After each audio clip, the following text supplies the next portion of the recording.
कम है जितना भैया माई बहन बिटिया बैठल बाटी, सकल पंच गोसाई जे भी बैठल बा, सभी भाइयों को प्रणाम करते हुए माता सुरजी देवी के चरणों में श्रद्धा का सुमन दिल से अर्पित करते हुए मैं बता रहा था एसडी साहब चौहान एक ऐसे इस युग के मसीहा हैं, महापुरुष हैं, जिनकी व्याख्या हम थोड़े में नहीं कर सकते, लेकिन हम 10 मिनट के अंदर इनका परिचय बताऊंगा और कुछ ऐसी चीजें हैं जो मिसाल बनकर रहेंगी। और सुन लीजिए माननीय एसडी साहब, आज का यह कार्यक्रम यूट्यूब चैनल के साथ ही बैठे हैं, जब तक यूट्यूब रहेगा तब तक यह गीत बजेगी, इसलिए मैं इस गीत को सुनाने जा रहा हूं। जो कि इनाम देवे कोई धीरे से आके दे दिया, लोग डिस्टर्ब मत करिया लोग। ओकरी बाद हम भाई लोगों के नंबर दे, तनी उठा के स्वर दे दे बाबू। 10 मिनट बैठ जाए।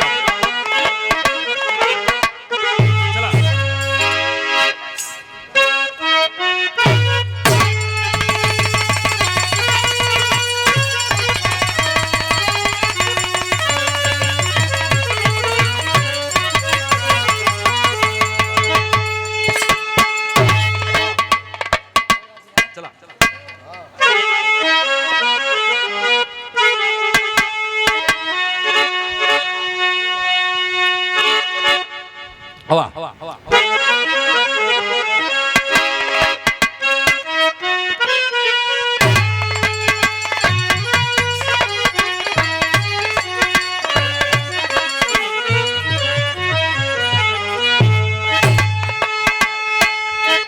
अरे मोरे राम रे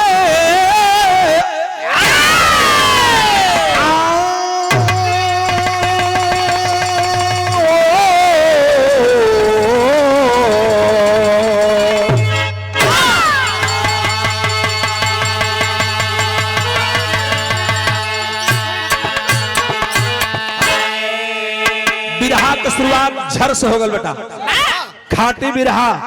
और लाइन क्या है जरा देखा,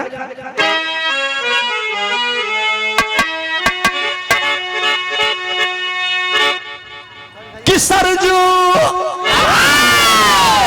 भैया भैया भैया बाबू, सरजू तोहरी घाट किनार गांव बहादुरापुर मझार, जहां जन्म लिए हैं संत देव चौहान।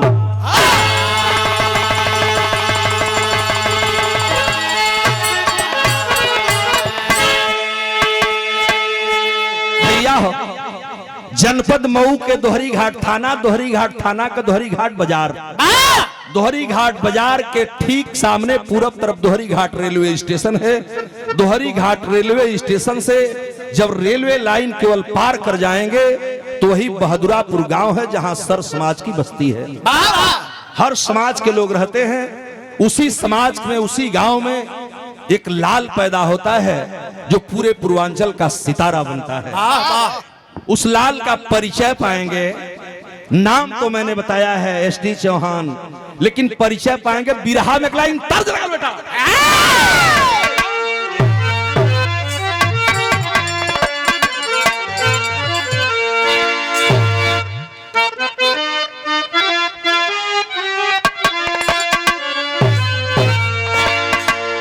यह तर्ज बा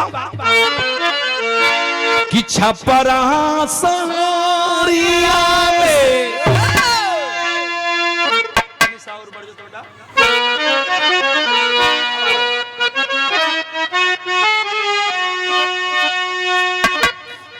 कि छपरा सहारिया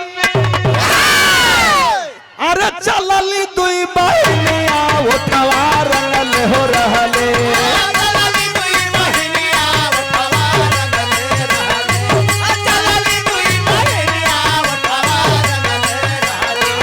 छपरा सहारिया से चलली दुई बहनिया उठवा रंगल हो रहले।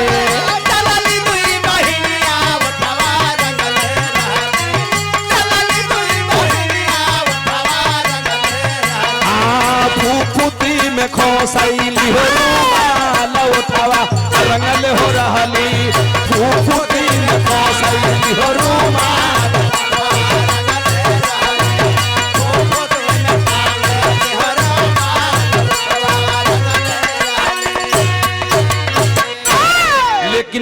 माई सूरजी देवी जी के एसडी साहब ध्यान मेरे तरफ रहे सम्मानित साथियों कि माई सूरजी देवी जी के अरे संत दे सुगनवा नाम कहा न हो भैया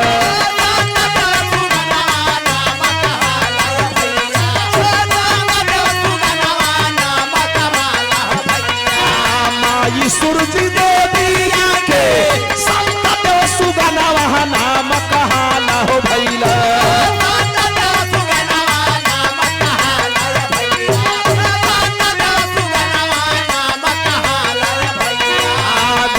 बन के हऊँ मददगार नाम के आला हो भैला गारी बन के हऊँ मददगार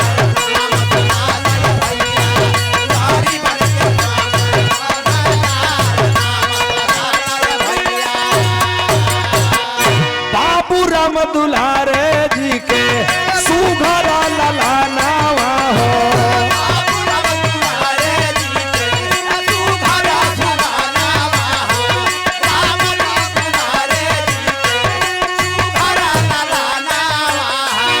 हरी घाट के बगल में बहादुरापुर गांव के रहने वाले राम दुलारे चौहान जिनके परिवार में सूरजी देवी जी दुल्हन बनकर के जब आती हैं पूरा बगिया हरा भरा हो गई लोहे पंचो गांव के लोग वाहवाही करत बड़न दुल्हा दुल्हन के जोड़ी अजीब बाप खुशी मनावल गई। धीरे धीरे जब समय बीतल तो माता सूरजी देवी की धीरे धीरे एक नहीं 4 संतानें जिसमें से एसडी साहब का नाम आज इतिहास में लिखा जाने के लिए तैयार हो रहा है। और जरा सब परिचय पाएंगे बाबू राम दुलारे जी के सुघरा ललाना हो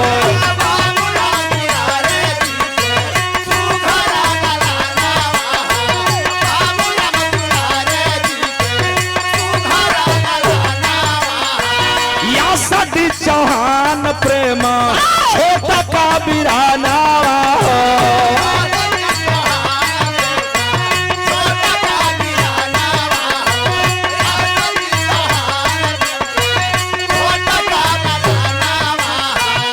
पत्नी गुजसरी देवी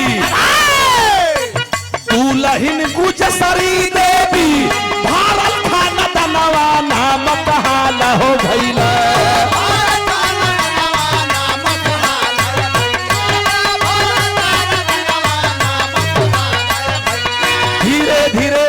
संत देव चौहान जब जवानी पर दहलीज पर आते मेरे बाबूजी पिताजी ने उनकी सगाई कर दिया।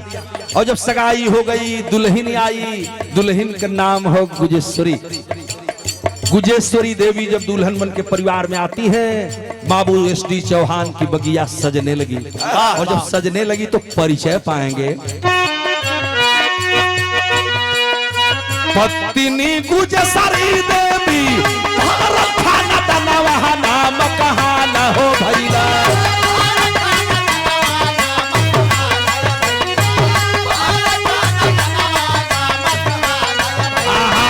कैसे भुलाई कोई के प्यार नाम के हाला हो भैला कैसे भुलाई कोई के प्यार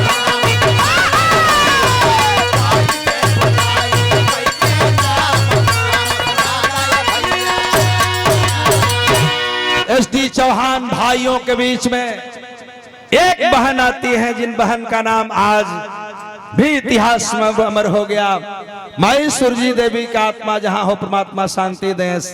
लेकिन एगो हो बिटिया जब जन्म ले रहली आज बचपन के बीच में तो माई सूरजी देवी की साथ तो बहन जी के खुशी तनी देखें भाव कितना ऊंचा है। महाराज मेरी लाइन पर जरा सा गौर करेंगे। माता सूरजी देवी के औलाद जब तीनों हुए बच्ची होते तो बहनी के आगे तनी देखें कितना सुंदर भाव है कि माई सूरजी देवी जी के आँखी का पुतारिया हो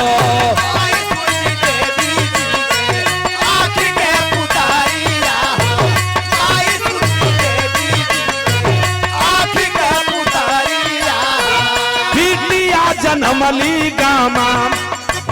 इन भाइयों के बीच में एक बहन है गामा बहनी मैं प्रणाम करता हूं बहनी अगर जहां भी हो। माता सुरजी देवी की संतानों में जब गामा बहनी का जन्म भइल, पूरा परिवार सज गईले पंचो। ये देखें स्टेज पर मंच पर पूरा परिवार सजा हुआ है, इसलिए लिखल गई रहल गीत के अंदर, माई सुरजी देवी जी की आँखी का पुतारिया हो, माई सुरजी देवी जी की आँखी का पुतारिया हो, माई सुरजी देवी जी की आँखी का पुतारिया हो। बिटिया जनमली प्यारी कामा दुलारिया हो, बिटिया जनमली प्यारी कामा दुलारिया हो, बिटिया जनमली प्यारी कामा दुलारिया हो। ये सदी साहब के अनुभव उसी बगिया में एसडी साहब की पत्नी जब गुजेश्वरी देवी आती है मेरे बाबूजी, तो प्रकृति की लीला उसी बहादुरापुर में इसी मिट्टी में एसडी साहब के एक पुत्र पैदा होते हैं। परिचय पाएंगे क्या एसडी साहब के अनुभव, सुघरा ललनवा नाम के हाल हो भइल,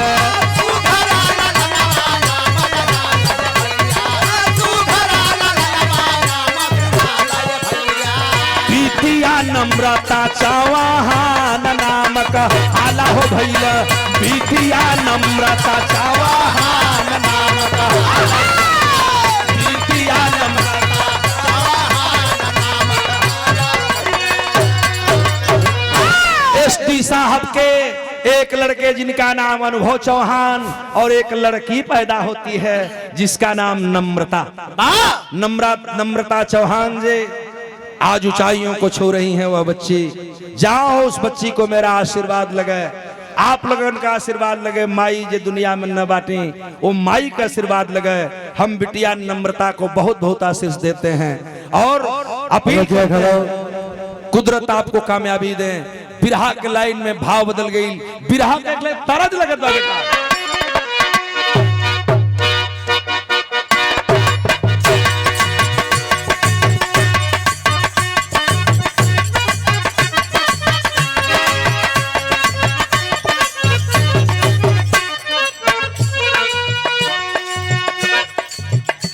एसडी साहब शिक्षा दीक्षा कहीं दूर से नहीं किए थे। पिताजी राम दुलारे चौहान जी एक किसान परिवार, गरीब परिवार रहल। ऐसे में ऐसा बेटा मिलता है, किस्मत एक फेरा लेती है। यहाँ तो हरी घाट से पढ़ाई शुरू करते हैं, थानी दास से हाई स्कूल करते हैं। धीरे धीरे पढ़ाई बंद हो गई गरीबी के कारण, और जब पढ़ाई बंद हुई तो आप दिल्ली तक जाते हैं। आ दिल्ली जब जात रहना बिमले से एक बेर, तई घोड़े से विकलांग रहलन, एसी का टिकट ले ले रहलन, डिब्बा में चढ़े के प्रयास कर रहत रहन, लेकिन यहाँ के देखत हुई बा लोग एसडी साहब चलते हैं तो एक हाथ में वह जो हमारे यहाँ जेके लाठी बोलल जले, चले के सहारा जेके कहल जला, या बुढ़ौती की सहारा होती है लाठी, लेकिन इनके लिए बचपन में ही वो लाठी सहारा बन गई। यह लाठिया लेहले उचकत एक गोड़ पर और एक लाठी से कूदते हुए एसी कोच में पहुंच गए, डिब्बा में चढ़ गए। और जब डिब्बा में चढ़े तो जैसे भिखारी के भगावल जला ये पंच, वो तरह वो एसिया डिब्बा में से लोग डांटत रहलन, भगावत रहलन। मेरा एसडी साहब शेर है। दिल के अंदर दर्द तो हो रही थी, लेकिन कहे तो कैसे कहे। लोग सोचने लगे कि यह कोई भिखारी होगा, गरीब होगा, एसी कोच में चढ़ रहा है, भीख मांगने के लिए आया होगा, इसके पास पैसे कहाँ होंगे। जब इनको धक्का मारा गया तो जो धक्का मार रहा था उसी से उलझ गए। लोग कलन के लट्ठा लेकर के चढ़े आए हो, डांट करके लोग भगाने लगे। एसडी साहब उससे लड़ गए जो डांट रहा था। जब लड़ गए तो टीटी आए, पुलिस आए, पुलिस ने पकड़ा, कहा तुम कैसे आ गए इस कोच में। तो एसडी साहब यहीं बैठे हैं, वही रेलिया की ट्रेनिया की डिब्बा में एसी कोच रहल, सगरी झगड़ा करके मार के इनके उतारत रहना सो। और माननीय एसडी साहब टीटी साहब से टिकट जब दिखाए निकाल करके, कहा कि देख लो मेरे पास टिकट है इस डिब्बे का, इसी डिब्बे में मेरी सीट है, और मैं अगर यह डिब्बे में मेरी सीट है, मैं टिकट लिया हूं, तो मेरा क्या अपराध है कि मैं इस ट्रेन में नहीं जा सकता। क्या मैं विकलांग हूं? क्या मेरे पास एक अंग नहीं है? मैं विकलांग हूं इसलिए नहीं जा सकता? आप मुझे गरीब समझ के दुत्कार रहे हो, तो मैं भी प्रतिज्ञा करता हूं एक दिन यह समाज मेरा नाम गाएगा। और वहीं से एक दर्द उठल, और जब दर्द उठल तो कैसन दर्द उठल प्रमोद बाबू, तनी गौर करिए छोटे लाल बाबू, बिरहा का तर्ज बदल गई।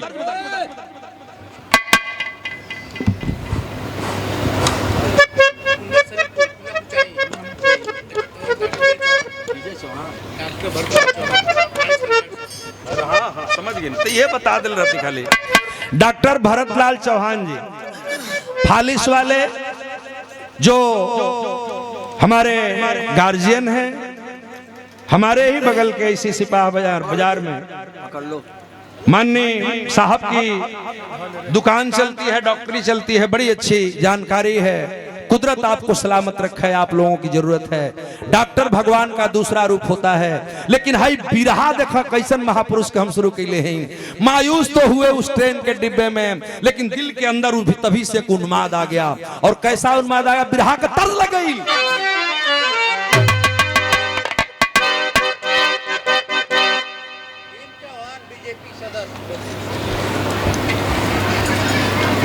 भीम चौहान हमारे भाई हैं, मित्र हैं, प्यारे साथी हैं, बीजेपी के सदस्य हैं। बहुत बहुत धन्यवाद आपके। और ले आके दे दे, हल्का डिस्टर्ब मत करा है, यूट्यूबर भाई लोग डिस्टर्ब हो जाए हैं, ढेर काटे पीटे के परी बिरहा में। तनी सब बिरहा का भाव देखा, गीत को लगी।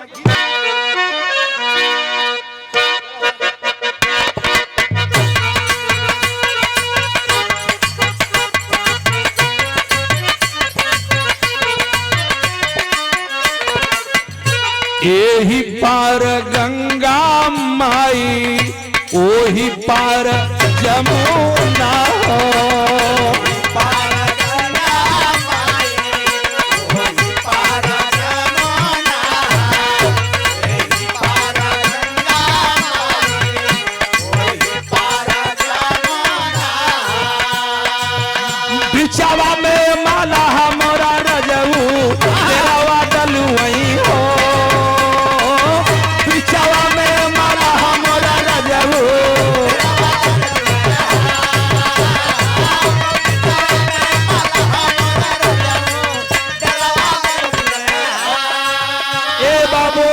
बिरहा सुनने वाले हमारे पंच गोसाई, जब यह आपका लाल एसडी चौहान दिल्ली में गए, दिल्ली में कहीं पेट भरे के जुगाड़ ना रहले पंचो। हाय हाय हाय, ढेर दिल्ली दिल्ली की धरती पर ठेला पर केला लाद करके, ठेला पर केला लाद के हो छोटे लाल बाबू। और वही ठेला पर केला से अपना पेट ना भरल, तो ठेला पर सब्जी लाच के बेचे शुरू कैलन। अब आप समझ सकते हैं कि एक अंग का आदमी एसडी चौहान साहब की उस समय क्या स्थिति रही होगी। लेकिन संघर्ष करते हुए बेटा जो दिल्ली में ही सोच लिए कि पढ़ाई तो घर पे पूरी नहीं कर पाए, यहां से हाई स्कूल करके निकले थे, दिल्ली में इंटर करते हैं, बीए करते हैं, एमए करते हैं। बारे भाग्य मन के अंदर एगो ललसा रहल। ललसा कौन रहल तनी हई देख।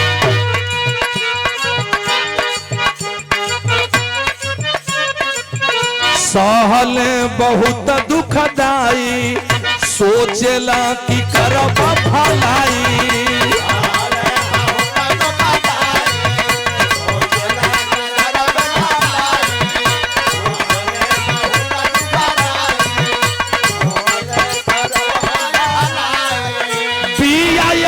दिल्ली में पढ़ाई कैले हो, दिल्ली में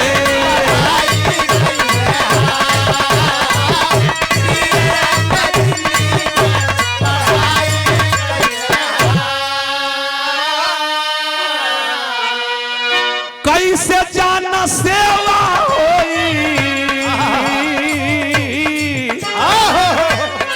साहब बिरहा सुनने वाले पंच गोसाई तनी सुनिया, साहब की मन में रहली कैसे जाना सेवा होई, सोचा रात बिना हो।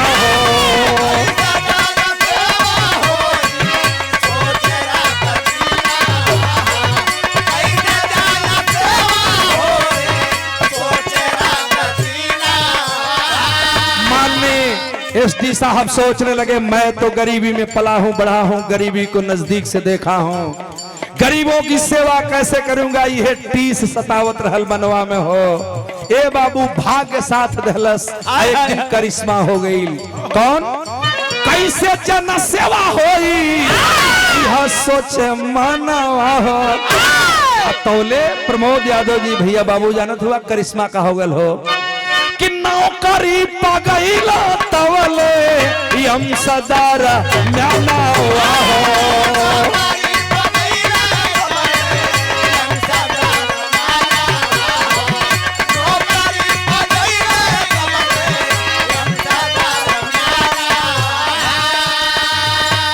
और आज हजारों लोगन कई है भलाई कैले हो, हजारों लोगन कई है।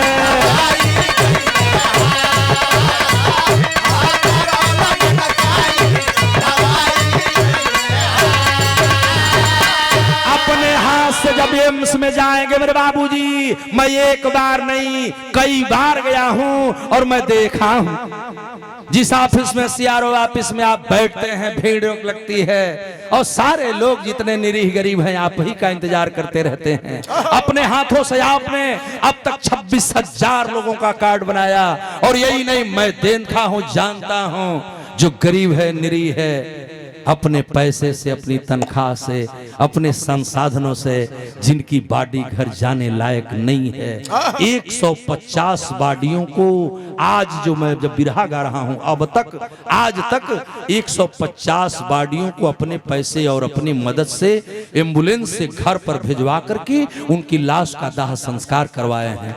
ताली बजा दीजिए एक बार भाई के नाम पर।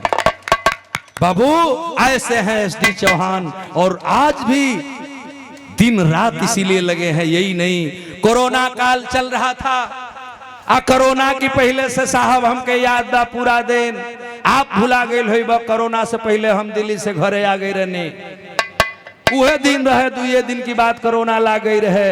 हमने सुना घर से टीवी पर न्यूज चल रहा था एसडी चौहान का कि अपनी तनख्वाह, सारी तनख्वाह कोरोना के मरीजों को दान कर दिया आपने और सब लोगों की मदद के लिए आपने पीड़ा उठा लिया है। कोई जवान इस क्षेत्र में बहादुरापुर की मिट्टी धन्य हो गई।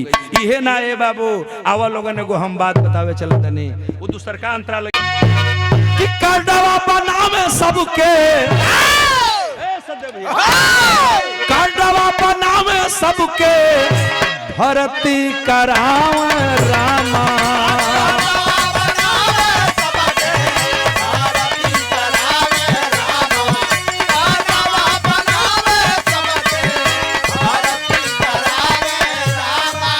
जे बाया सहाय पाटी घर पहुँचाव रामा।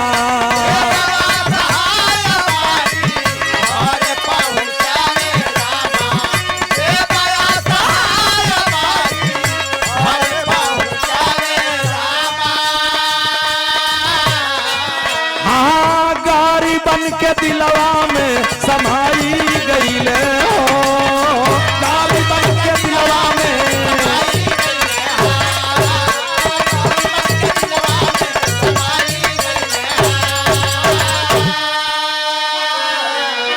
वही लाल कितना बढ़िया लाल भैलन, क्यों है लाल भैले दोहरी, उहे एसडी साहब दोहरी, घाट का दुलारुआ हो।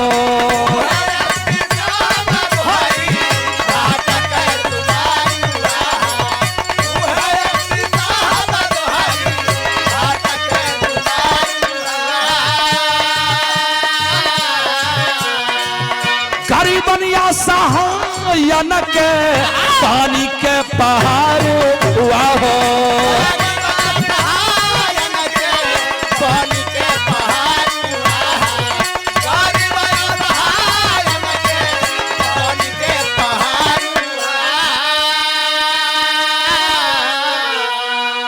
साहब राम नरेश भैया पूरे पूर्वांचल में छाई गईले हो, पूरा पूर्वांचल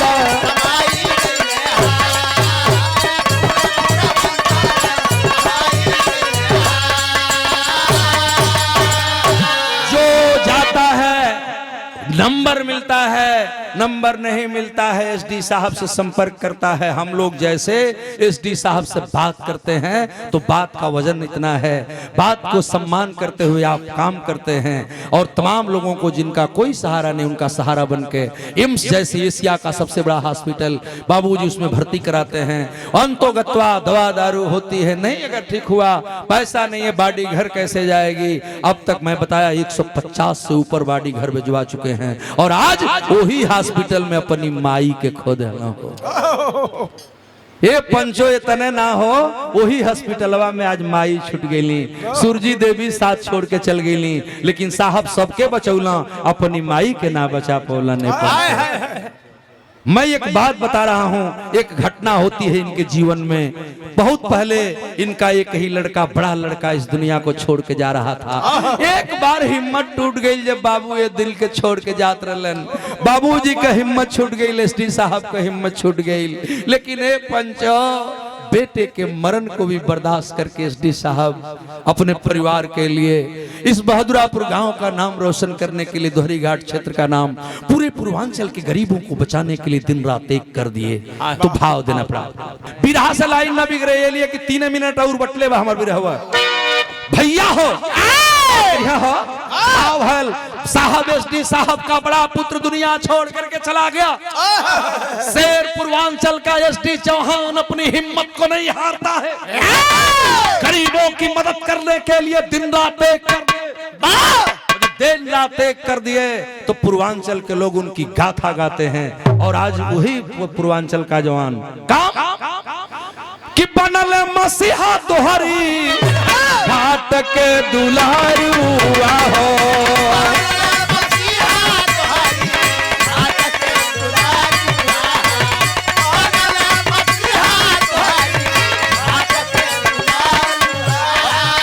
एसडी चौहान बन के आइला पहाड़ुआ हो।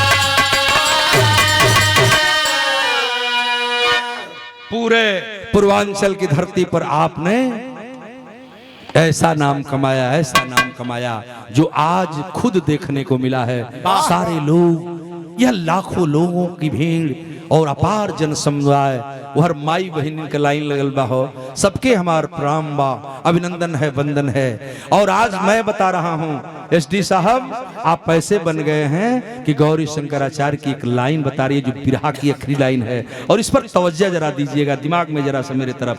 एगो कौन गीत बा बेटा, आप धुन बदली, बिरहा के आखिरी धुन बा।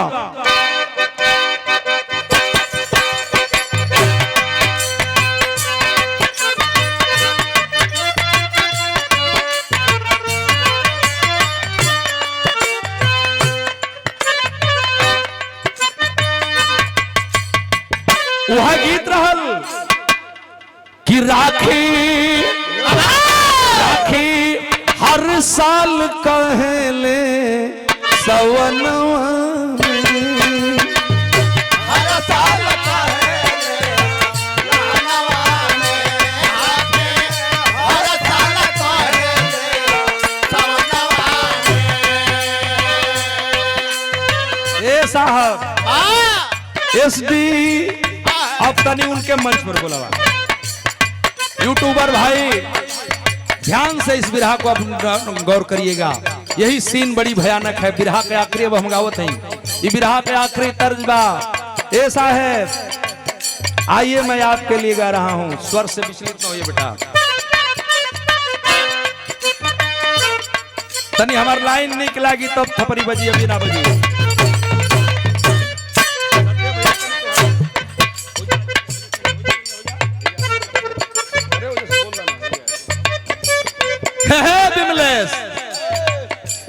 एसडी साहब, यह हूँ एसडी साहब, देख लो लोग इनके नीचे से ऊपर ले। लक्ष्मी प्रियदर्शी जी हमारी बगल की गायिका हैं, बिरहा जगत की सम्राट हैं। आप भी आ जाइए, थोड़ा सा खड़े हो जाइए इधर बगल में और देखिए नजारा एसडी साहब का। यही वो व्यक्ति हैं जो गौरी शंकराचार्य को बिरहा गवा रहे हैं। अब हमारे को लाइन सुन लिया, ये दोनों जना कहता नहीं जा। एसडी साहब मैं कह रहा हूँ, वो लक्ष्मी प्रियदर्शी भी कह रही है इस लाइन को। जानत है एसडी साहब तू बसेला राना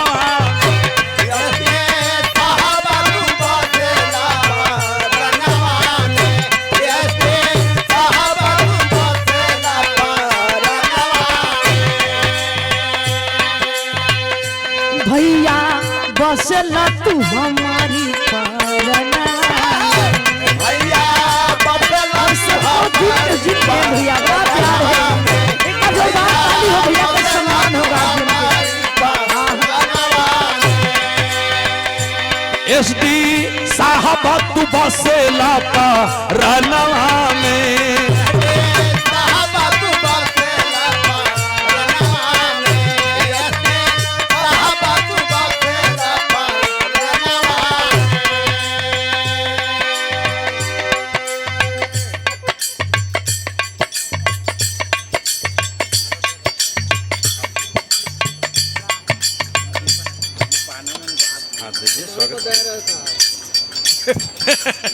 यही खातिर न बोलो कि तोहनो लोगन परिचित हो जा लोग।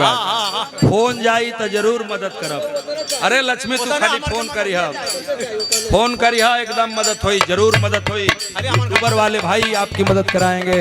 और देखिए यूट्यूबर वाले ए भैया नरनेश भैया हाँ उतनी से देख लिया, चैनल वाले साथियों वाला जाइए आप बैठ बतिया ले तनी सा भाव देखो। एसडी ये हमार लाइन है, राम नरेश भैया की लाइन है, छोटे लाल चौहान की लाइन है। एसडी साहब तू बसेला रनवा में राजेश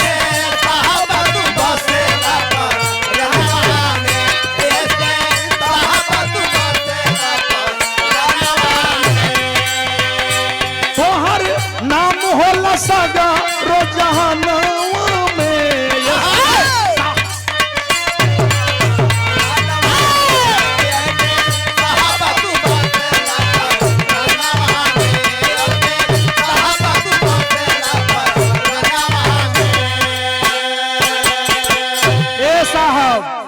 बचपन में सहल तू हमारी ओर ध्यान रहे साहब शब्द पर।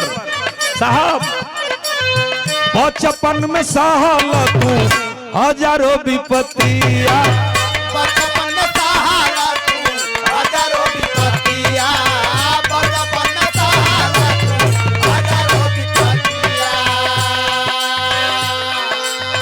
बचपन में सहाला तू हजारों विपत्तियां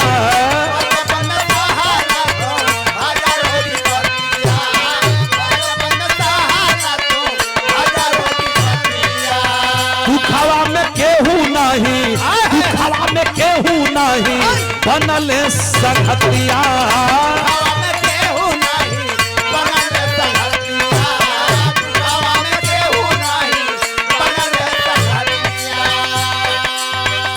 सगरो सगरो दर्द सही गईला अपने तनवा में। एसडी साहब अब तू बसेला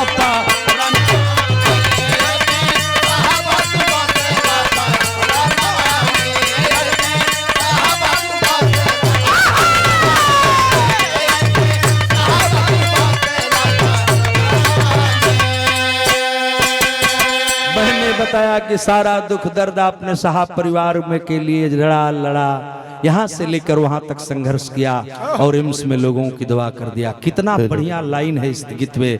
बिरहा हमार खत्म होके जात बा। बाबू साहब हमार परिचय बतावल गई कि आपने हिम्मत नहीं छोड़ा, और हिम्मत नहीं छोड़ा तो क्या किया और आगे जाकर के मैं आपको बताने जा रहा हूँ।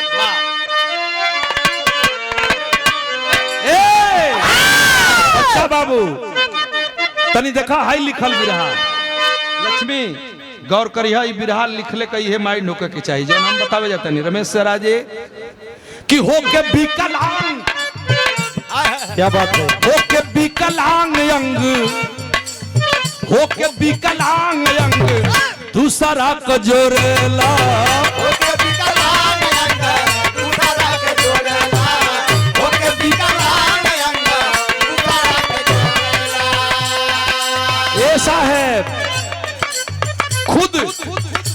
खुदे विकलांग हैं लोग कह लगा लेकिन आपने इतिहास रचा है कि हो के विकलांग अंग अरे दूसरा के जोड़ेला जे बाया सहाय तू पीरी तू से घोरेला जे बाया सहाय तू पीरी तू से जोड़ेला जब आया सहाय तू से जोड़ेला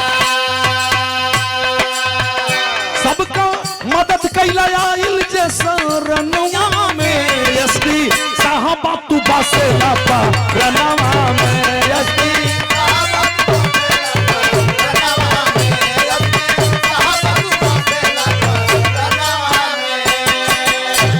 अपन औलाद छूटल ऐसा है अपन औलाद छूटल हिम्मत ना टूटल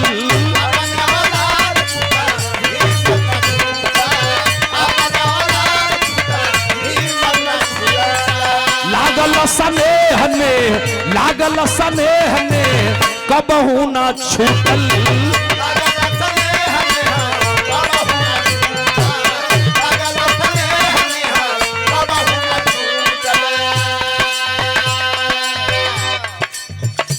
मदद करत रही दिल्ली दरनवा में हरदम मदद करत रही दिल्ली दरनवा में यस्ती साहब तू बसेला दरनवा में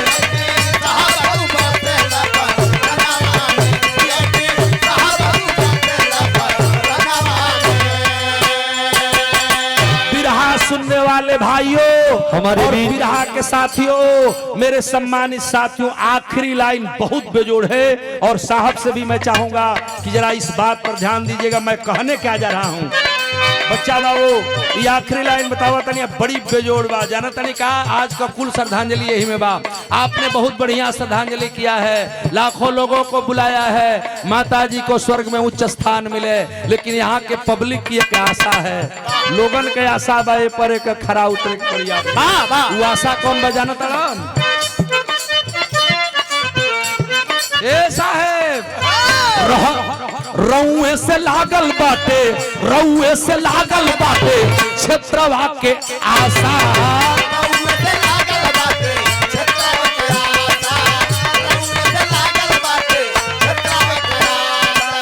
लौटे न पावे कोई दुखिया पियासा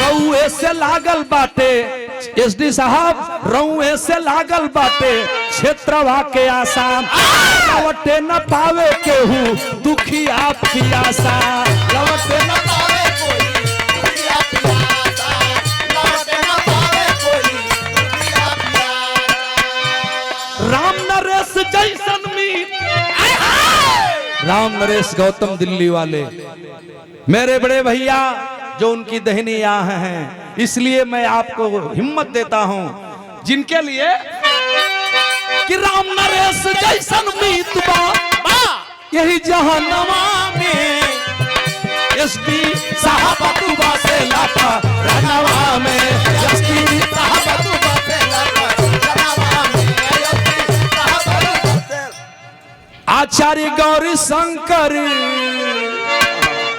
सबके लिए सबका निवेदन है मेरी एक लाइन की गीत आखिरी है जो मैं बता रहा हूं सुन लीजिएगा इस चीज को क्या कि आचार्य गौरी शंकर ना ऐसा है आचार्य गौरी शंकर ना भूलई है प्रीत के गावत रही है बिरदा हरदम आचार्य गौरी शंकर ना फूलई है पीरीत के गावत रही हाँ बिरहा हरदम, गावत रही हाँ बिरहा हरदम प्रेमवा में गीत के।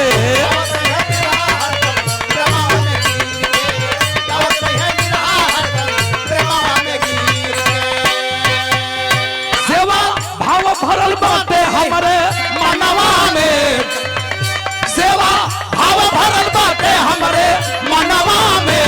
यस्ती साहब तू बसेला पर